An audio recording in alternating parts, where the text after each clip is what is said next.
¿Qué tan resiliente es la economía de México? Entre exportaciones a la baja, inflación anual y asuntos ambientales, ¿podrá México soportar todo eso?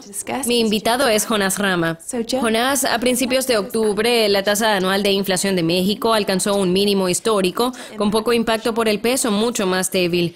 ¿Un peso más débil sigue siendo visto como un estímulo para impulsar la economía? ¿Aún es beneficio para México?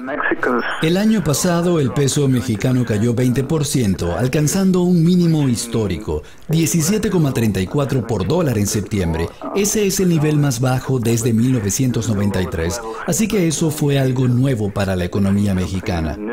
La inflación ha estado bajo control y es importante decir que la inflación ha sido una característica distintiva de la economía de México.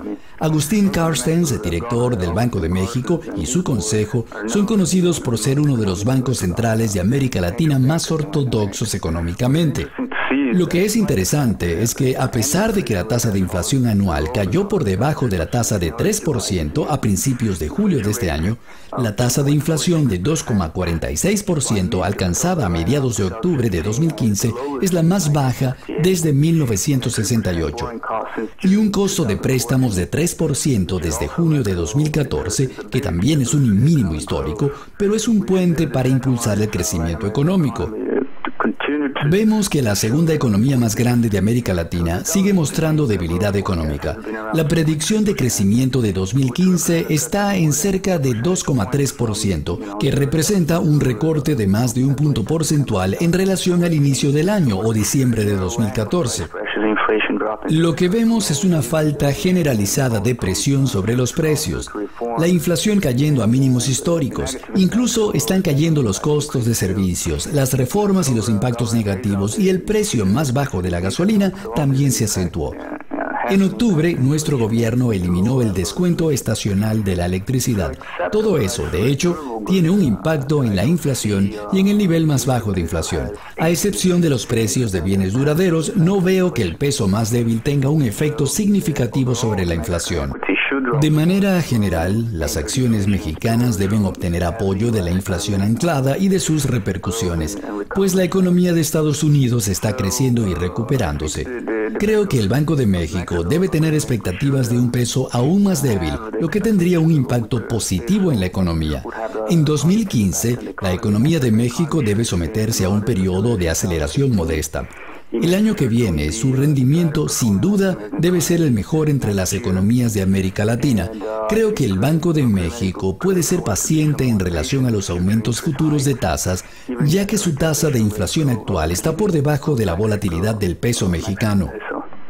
El déficit comercial de México sigue aumentando debido a la caída de las exportaciones en dólares. Société Générale estimó que las exportaciones deben haberse contraído menos 5,4% en términos anuales, mientras que las importaciones deben haber caído 2,5% en términos anuales. ¿Cree que México esté listo para un aumento de la tasa en un futuro próximo? Tras la crisis del petróleo, tanto en cuenta externa como en las finanzas públicas de México, se estima que el déficit comercial, según la última predicción realizada por la Comisión Económica para América Latina y el Caribe, está en cerca de 14.500 millones de dólares, 12.000 millones de diferencia con respecto al déficit de 2014. Predicen que la industria y la demanda interna pronto ganarán velocidad, aprovechando el dinamismo del crecimiento estadounidense. Una vez más, debido a la baja inflación, no hay necesidad de un aumento hasta diciembre, en conjunto con la Fed en Estados Unidos.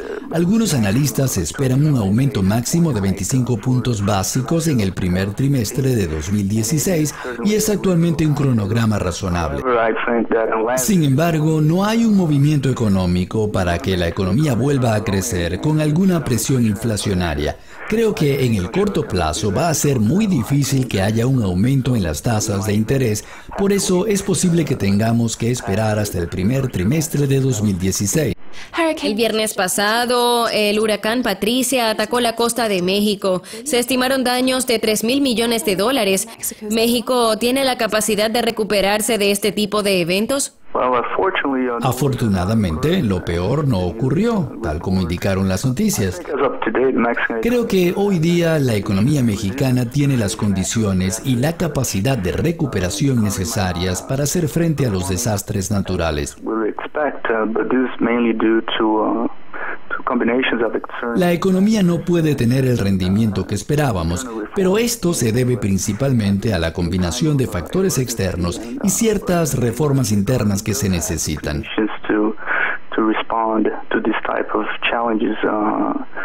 Sin embargo, creo que en tiempos de emergencia, la economía tiene los recursos para responder a este tipo de desafío, en particular los desastres naturales.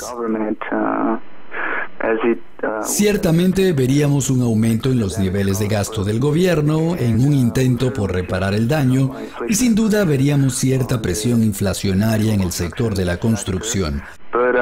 Sin embargo, creo que el país podría hacer frente muy bien a desastres naturales. Afortunadamente, este no es el caso, pero creo que en general los fundamentos de la economía de México son buenos y estaría en condiciones de enfrentar desafíos de esa naturaleza. Jonás, muchas gracias por su participación. Nuestra entrevista llegó a su fin. Sigan conectados a Dukascopy TV para las últimas actualizaciones. Hasta luego.